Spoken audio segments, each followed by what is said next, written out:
የሚዲያ ዘርፉ አመራሮችና ባለሙያዎች በተለያዩ መገናኛ ብዙሃን ትክክለኛ መረጃ በማቅረብ ቅቡልነት ያለው የኮሙኒኬሽን አገልግሎት መስጠት እንዳለባቸው የወላይታ ዞን ኮሙኒኬሽን ጉዳዮች መምሪያ ኃላፊ ወይዘሮ ጸጋ ፋንታ አሳሰቡ።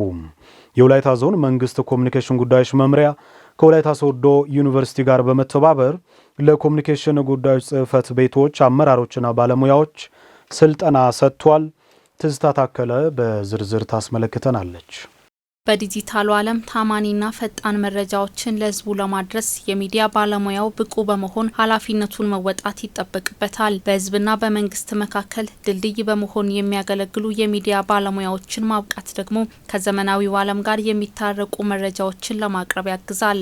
መረጃን ተንትኖ ለህብረተሰቡ ለማቅረብ የሚሰጠው ፋይዳ እጅግ በጣም ላቅ ያለ ስለሆነ እኛ እየወሰድንም ስናሰለጥንም በራሱ የሚሰጥበት ሂደት በራሱ በጣም ጠቃሚ በሆነ መንገድ ትክክለኛና ተአማንነት ያለው መረጃን ለማህበረሰቡ እንድናደርስ ወይም ደግሞ እንድናሰራጭ የሚያስፈልግ የሚጠቅም እጅግ በጣም ከፍ ያለ ጠቀሜታ ያለው ስልጠና ሆኖ አግኝቻለሁ። እዚህ ቀደም ሲል በተለያዩ ነገሮች ራሳችን ተስፋ ቆርጠን የሚያየን የለንም ብለን ባለንበት በዚህ ወቅት በአሁኑ ሰዓት መንግስት ይህንን አይነት ነገር አሉ ህዝብንና መንግስትን የሚያገናኝ ድልድይ ናቸው ሚዲያ የሚለው ነገር ይዞ በማምጣቱ እጅግ በጣም ስልጠናው ወሳኝ ነው። በፊት ያለን እውቀትና አሁን ደግሞ ከዚህ ከስልጠናው ያገኘነው እውቀት እጅጉን የተለየ ነው። ምክንያቱም ህዝብ ግንኙነት ምንድነው፣ በምን ላይ ማትኮር አለበት፣ ስራውስ ምንድነው የሚለውን በደንብ ለይተን ያወቅንበት ነው። በወላይታ ዞን በ23ቱ መዋቅሮች ላሉ የሚዲያ ባለሙያዎችና አመራሮች የዞኑ መንግስት ኮሙኒኬሽን ጉዳዮች መምሪያ ከወላይታ ሶዶ ዩኒቨርሲቲ ጋር በመተባበር በህዝብ አስተያየት፣ በሚዲያ ሞኒተሪንግ፣ በሚዲያና ህዝብ ግንኙነት እንዲሁም በዲጂታል ሚዲያ ዙሪያ ያዘጋጀው ስልጠና ተጠናክሮ መቀጠል እንዳለበት ተነግሯል። ሌሎች ሚዲያዎች አሉ፣ ሀሰተኛ ሚዲያዎች አሉ። በነዛ ሳይበገር ወይም ደግሞ እውነተኛ መረጃ ከየት ማግኘት እንዳለበት አመራሩም ባለሙያውም ግንዛቤ እንዲያገኝ ሄዶ ደግሞ ለህዝብ እንዲያስተምር ይሄ እንደዚህ አይነት መድረክ ቀጣይ ላይ በይበልጥ ወይም ደግሞ ትኩረት ተሰጥቶ በዞን በኩልም ትኩረት ተሰጥቶ እንዲቀጥል መልእክትን አስተላልፋለሁ። ዩኒቨርሲቲው እንግዲህ ጀምሯል። ይሄ ፕሮጀክት ስለሆነ በዚህ ፕሮጀክት ላይ ምን ያክል ሰዎች ናቸው ውጤታማ የሆኑት፣ ሚዲያ ላይ ምን ያክል ውጤት መጥቷል ወላይታ ላይ የሚለው ነገር እስከሚያዩ ድረስ የምንሰራ ስለሆነ ቀጣይነት ቢኖር ተከታታይነት ባለ መንገድ እንዲህ አይነት ስልጠና ቢሰጥ እርግጠኛ ነኝ ታች ያለው ህዝብ ግንኙነት ባለሙያ በጣም ፐርፌክትሊ ለስራው አክቲቭ ሆኖ ህዝብንና መንግስትን የሚያገናኝበት መረጃውንም በጣም ለህዝቡ አድሬስ በሚያደርግበት መንገድ ላይ በሚሰራ ቁመና ላይ እንደሚገኝ እርግጠኛ ሆኜ ነው የምናገረው። አሁን ባለው የዓለማችን ነባራዊ ሁኔታ መረጃን በስርዓቱ ማስተዳደር ካልተቻለ ለሚፈለገው ዓላማ ማዋል አዳጋች ይሆናል። ታዲያ እነዚህን ባለሙያዎችን በየጊዜው ከሚፈጠሩ አዳዲስ ጉዳዮች ጋር በማዛመድ በብቃት በእውቀትና በሰለጠነ ኃይል መምራት እንደሚገባ በወላይታ ሶዶ ዩኒቨርሲቲ የሚዲያና ኮሙኒኬሽን ዘርፍ ተመራማሪ ዶክተር ተሻለ ተገኔ ገልጸዋል። ያልተሸራረፈ ህዝቡ መረጃን የማግኘት መብት አለው በአዋጅ የተደነገገ። ህዝብ ግንኙነት ኃላፊዎችም ደግሞ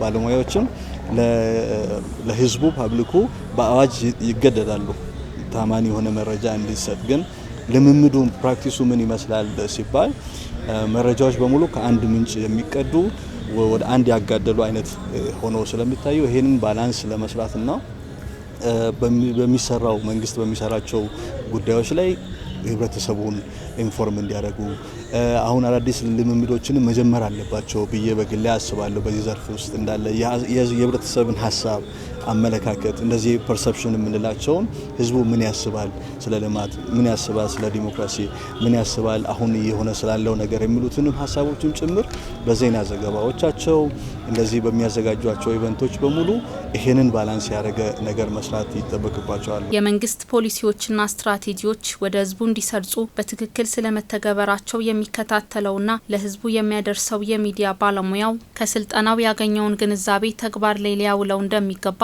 የወላይታ ዞን መንግስት ኮሙኒኬሽን ጉዳዮች መምሪያ ኃላፊ ወይዘሮ ጸጋ ፋንታ አሳስበዋል። ዘርፉ ላይ ባለሙያም ሆኖ ቢሆን እንኳን አሁን በምንፈልገው ጊዜውና ሁኔታው በሚፈልገው ልክ ሰልጥነው ብቁ ሆነው ከመገኘት ጋር ተያይዞ ያሉ ጉድለቶችን በስፋት ገምግመን ስለነበረ በእነኚህ ጉድለቶችን ማረም የሚችሉና ትክክለኛ ጋፖችን ለይተን በዛ ጋፖች ዙሪያ ነው አሁን ስልጠና እየሰጠን ያለ ነው። ስለዚህ መንግስትም ከህዝብም የሚነሱ ጉዳዮችን በተደራጀ አግባብ በአግባቡ ይዘው እንደ መንግስት አፍም እንደ ህዝብ ሚዲየተር ሆነው የሚያገለግሉ ስለሆነ በዚህ ልክ ውጤታማ የሆነ መልእክት በተደራጀ አግባብ ለህዝብ ማቅረብ በሚችሉበት ሁኔታ ራሳቸውን ያዘጋጃሉ የሚል እምነቱ አለኝ። ለመዋቅር አመራሮችና ባለሙያዎች የተዘጋጀው ስልጠና በቀጣይም የሚታዩ ክፍተቶችን በመለየት በይበልጥ ሊሰራበት ታስቧል። የጠረጴዛ ልማት ማህበር የሶዶ ህጻናት እንክብካቤና ማህበረሰብ ልማት ፕሮግራም ከ650 ሺህ ብር በላይ ወጪ በማድረግ በወላይታ ሶዶ ከተማ ለሚገኙ 4 የመንግስት ትምህርት ቤቶች የማጣቀሻ መጽሐፍት ድጋፍ አደረገም። ተማሪዎች ጥራት ያለው ትምህርት እንዲያገኙ የሚያስችሉትን እነዚህን መጽሐፍት በተፈለገበት ዓላማ ላይ እንዲውሉ የራሱን ኃላፊነት እንደሚወጣ የገለጸው ደግሞ የወላይታ ሶዶ ከተማ ትምህርት ቤቶች ጽህፈት ቤት ነው።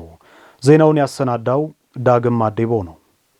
በጠረጴዛ ልማት ማህበር የሶዶ ህጻናት እንክብካቤና ማህበረሰብ ልማት ፕሮግራም ባለፉት 20 ዓመታት በዝቅተኛ የኑሮ ደረጃ ላይ የሚገኙ የማህበረሰብ ክፍሎችን በቻይልድ ስፖንሰርሺፕ አቅፎ የተለያዩ ድጋፎችን ሲያደርግ ቆይቷል። ትምህርት ቤቶችን መገንባትና ልጆች ከትምህርት ገበታቸው ሳይርቁ ትምህርት በአግባቡ እንዲከታተሉ አስፈላጊውን የትምህርት ቁሳቁስ ማሟላት ደግሞ ከተግባሮቹ መካከል ተጠቃሾች ናቸው። ልማት ማህበሩ ዛሬም ከ650 ሺህ ብር በላይ ወጪ በማድረግ የተለያዩ የማጣቀሻ መጻሕፍትን ለ4 የመንግስት ትምህርት ቤቶች ድጋፍ በማድረግ ያለፉትን ዓመታት የልማት አጋርነቱን ዛሬም አስቀጥሏል። ለ4 ትምህርት ቤቶች ነው የማጣቀሻ መጽሐፎችን ስንሰጥ የነበረው። አንደኛ ዳሞታ፣ ጊዮርጊስ፣ ትግል ፍሬና መርካቶ አንደኛ ደረጃ ትምህርት ቤቶች ናቸው። ለእነኚህ ትምህርት ቤቶች በአጠቃላይ ለመጽሐፍ ግዢ ብቻ ማጣቀሻ መጽሐፎችን ግዢ ብቻ የወጣው ከ650 ሺህ ብር በላይ ወጥቷል። ከዛ ባሻገር ልዩ ድጋፍ የሚያስፈልጉ ልጆች አሉ። ማየት የተሳናቸው፣ የማዳመጥ ችግር ያለባቸው ልጆች ለነሱም ደግሞ የቁሳቁስ ድጋፍ ስናደርግ ነበረ። ማህበሩ እንደ ወላይታ ሶዶ ከተማ የትምህርት ዘርፉን ከመደገፍ አኳያ ከፍተኛ አስተዋጽኦ ሲያበረክት መቆየቱ የተገለጸ ሲሆን ድጋፍ የተደረጉት የማጣቀሻ መጻሕፍትም በትምህርት ቤቶቹ የነበረውን የመማር ማስተማር ስራ የተሳለጠ እንደሚያደርጉ ታምኖባቸዋል። አሁን እኛ አክቹአሊ በእጃችን ያሉ ነገሮች ላይ ማዕከል ያደረገ ስልጠና በመስጠት በጣም ይረዳሉ። ከዚህ ውጪ አካል ጉዳተኞችን በየአመቱ እንደዚህ ማቴሪያል በመስጠት እሱ ብቻ አይደለም፣ ትምህርት ቤት በመዞር ካምፔን በመስራት ተማሪዎችን በስነ ምግባር በትምህርት ጎበዝና የተሻሉ እንዲሆኑ በስነ ምግባር የታነጹ እንዲሆኑ የተለያዩ እንግዳ በመጋበዝ ወደ ትምህርት ቤት ድረስ በመምጣት ስልጠናና ትምህርት ይሰጣሉ። እንግዲህ በትምህርት ቤታችን ላይ በርካታ ስራዎችን በተለይ መማር ማስተማሪን ለማሳለጥ ትልቅ ጠቀሜታ አለው ብለን እናስባለን። ስለዚህ ይህንን ቀጥታ ግማሹን በቤተ መጻሕፍት ላይ አስቀምጠን ተማሪዎች እንዲጠቀሙ ለማድረግ እጅግ በጣም በርካታ መጻሕፍቶች ለኛ ተሰጥተናል። ዛሬ የመማሪያ መጽሐፍ እጥረት በከፍተኛ ደረጃ ነው በትምህርት ቤቶች ላይ ያለው። ይህን ለማድረስ አጋዥ የሆኑ መጽሐፍትን በእውነት በመስጠቱ በዚህ ሰዓት እኛ ትምህርት ቤቶች ደስታችን ወደር የለውም። በተፈለገው መጠን ባይሆንም ያለውን ችግር ይቀርፋል ብለን ነው የምናስበው። ተማሪዎች ጥራት ያለውን ትምህርት እንዲያገኙ የሚያስችሉትን እነዚህን መጻሕፍት ለተፈለገለት ዓላማ እንዲውሉ ለማስቻል የዘርፉ ባለድርሻ አካላት አስፈላጊውን ርብርብ እንዲያደርጉም በጠረጴዛ ልማት ማህበር የሶዶ ህጻናት እንክብካቤና ማህበረሰብ ልማት ፕሮግራም ጥሪ አቅርበዋል። በተሰጡት ትምህርት ቤቶች ለብልሽት፣ ለጥፋት፣ ለስርቆት ሳይዳረጉ በአግባቡ ልጆች ሊገለገሉባቸው በሚችሉባቸው ቦታዎች አስቀምጠው ልጆች መገልገል መቻል አለባቸው። ስለዚህ አንዳንዴ ስርቆት ሊጠፉ ይችላሉ፣ ሊቀደዱ ይችላሉ። መቀደድ የለባቸውም። በውድ ገንዘብ የተገኙ ናቸውና ትምህርት ቤቶችም በጣም በጥንቃቄ እንዲዟቸው አደራ ለማለት ፈልጋለሁ። እንደ አካባቢው ለተማሪዎች ውጤት መሻሻል አጋዥ የሆኑትን እነዚህን መጻሕፍት በአግባቡ የማስተዳደሩን ስራ እንደሚወጣ የገለጸው ደግሞ የወላይታ ሶዶ ከተማ ትምህርት ቤቶች ጽህፈት ቤት ነው። እኛም የዚህ ጽህፈት ቤት ኃላፊዎችና እንዲሁም ደግሞ ሱፐርቫይዘሮች ይሄ ነገር የተሰጠው በአግባቡ በየትምህርት ቤቱ ደርሰው ተማሪዎች እየተጠቀሙ ናቸው የሚለውን ጭምር ክትትልና ድጋፍ በማድረግ መቆጣጠር አለብን። ያ ካልሆነ ያው የተደረገው ድጋፍ ምንም ጥቅም የለውም። ስለዚህ ክትትል ድጋፍ ያስፈልጋል። እንደ ጽህፈት ቤት እንደ ሱፐርቫይዘሮችም እንደ ርዕሰ መምህራንም ደግሞ ታች ያለው ማህበረሰብ ይሄን የተሰጠውን ግብአት በአግባቡ ተጠቅሞ ለሰጠውም ድርጅት ውጤት ላይ በውጤት የታጀበ ተማሪዎች ውጤት እንዲያመጡ ጭምር መስራት ስላለባቸው ሁሉም በድርሻው ኃላፊነት መውሰድ አለበት። በጠረጴዛ ልማት ማህበር የሶዶ ህጻናት እንክብካቤና ማህበረሰብ ልማት ፕሮግራም በቻይልድ ስፖንሰርሺፕ ታቅፎ የሚያከናውነውን ተግባራት አጠናክሮ እንደሚቀጥል ተመላክቷል። ከፍተኛ የፍሎራይድ መጠን ያለው ውሃ እየጠጡ ለተለያዩ የጤና ችግሮች መዳረጋቸውን በዱጉና ፋንጎ ወረዳ የዲምቱና የብላቴ ጫሪቾ አካባቢ ነዋሪዎች ተናገሩ። የወረዳው አስተዳደር በበኩሉ በ5 ሚሊዮን ብር ወጪ በዲምቱ ከተማ እየተገነባ በሚገኘው የብላቴን ውሃ አክሞ መልሶ መጠቀም በሚያስችል ፕሮጀክት ችግሩን በጊዜያዊነት ለመፍታት እየተሰራ ስለመሆኑ አስታውቋል። ወረዳው ከክልሉ ዋን ዋሽ ፕሮጀክት ጋር በመተባበር ከዱጉና ሶሬ ተነስቶ የታችኛውን ፋንጎ ክላስተር ሊያጠጣ የሚችል የውሃ መስመር ለመዘርጋት ጥናት እየተደረገ እንደሚገኝ ተመላክቷል። አለማየሁ አልቶ በዝርዝር ያስመለክተናል።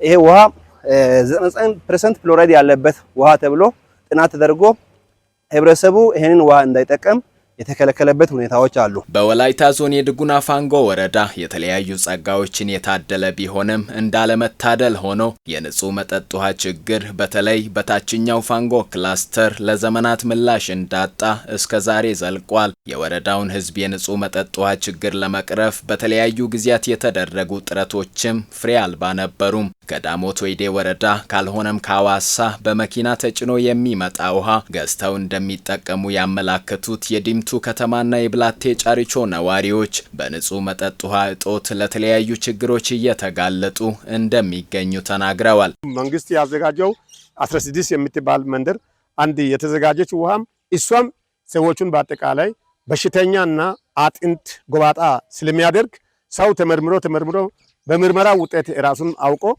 ከእንግዲህ ይሄ ውሃ ቢጠጣ አይጠቅምም በማለት ውሃውን ትቶ አሁን ከባዴሳና ከሌላ ሀገር ዞሮ የሚመጣ የመኪና ውሃ በመኪና የሚመላለሰው ውሃ አንድ ጃርካን በ50 ብር እየገዛና እየተጠቀመ ነው። 2012 ተጀምሮ ተቆፍሮ ከርሰ ምድር የወጣ ቦምባ ነው። ሁለቱም ቦምባዎች በዋንዋሽ ድርጅት ተሰርቶ ለህብረተሰቡ አገልግሎት ለመስጠት የተዘጋጀ ውሃ ነው። ነገር ግን ይሄ ውሃ 99% ፍሎራይድ ያለበት ውሃ ተብሎ ጥናት ተደርጎ ህብረተሰቡ ይሄንን ውሃ እንዳይጠቀም የተከለከለበት ሁኔታዎች አሉ። አይደለም ለመጠጣት ኢብን በእጅ እንዳትነኩት ተብለናል። በእጅ እንዳትነኩና ልብስን በዚህ ውሃ ማጠብ የለባቸውም። ያቃጥላል፣ ፍሎራይድ ያለበት ውሃ ነው። ለሰው ጤና ላይ ከፍተኛ ችግር አጥንትንም ስብርብር ያደርጋል ብሎ ከፌደራል ጤና ሚኒስቴር የመጡ ሰዎች ውሃ ሚኒስቴር ጋር አንድ ላይ ጥናት አድርጎ ያስቀመጡበት ውሃ ስለሆነ ዲምቱ አካባቢ ከፍተኛ የውሃ ችግር አለበት። የለም ይሄ ጎርፍ የሚሄደው ከድልድዩ ጋር የሚሄደውን ለመግዛት አቅም የሌለ ሰው እሱ ነው የሚጠጣው። አቅም ያሉት ናቸው ባለ 50 ብሩንም ገዝተው የሚጠጡት። አቅም የሌለው ጎርፍ ነው የሚጠጣው። ቀፍሮ ከጉድጓድ የሚወጣው ውሃም ያው ፍሎራይድ ኦቨር የሆነ እንትን የሌለ አሲድ የሆነ ውሃ ነው የምንጠጣው። ጀርባችን የሚይዝ ነው፣ ደም ስራችን የሚይዝ ነው። እሳት ነው ውሃው። በወረዳው የንጹህ መጠጥ ውሃ ተደራሽነት ውስንነት ባለባቸው አካባቢዎች የማዳረስ ስራ በትኩረት ሲሰራ መቆየቱን ያስታወሱት የወረዳው ውሃ መስኖና ማዕድን ልማት ጽሕፈት ቤት ኃላፊ አቶ ይስሐቅ ወርቁ ከድጉና ሶሬ ተነስቶ ዲምቱንና ብላቴ ጫሪቾን ጨምሮ አብዛኛውን የወረዳውን አካባቢ ሊያጠጣ የሚችል የውሃ መስመር ለመዘርጋት በረዥም ጊዜ እቅድ ከክልሉ ዋንዋሽ ፕሮጀክት ጋር ጥናት እያደረጉ እንደሚገኙ አመላክተዋል። በሎንግ ተርም ፕላን ተደርጎ የሚሰራ በክልሉ ዋሽ ቲምም የተጠና ከዱጉና ሶሬ ከቀርጨቼ ተነስቶ የሚመጣ ውሃ አለ። በታች በአንካው አድርጎ የሚመጣ እስከ ጨሪቾ የሚመግብ የሚችል ወዲህ ደግሞ ወደ ዳሞት ወደ ፋንጎ ሶሬ እስከ ዲምቱ ባሉ ካሽመንቶች እየሰጠ የሚመጣ ውሃ ከላይኛው በኩል ደግሞ ዋራዛን ይዞ እየመጣ ፖይንቶችን እየጣለ የሚሄድ ትልቅ ፕሮጀክት አለ።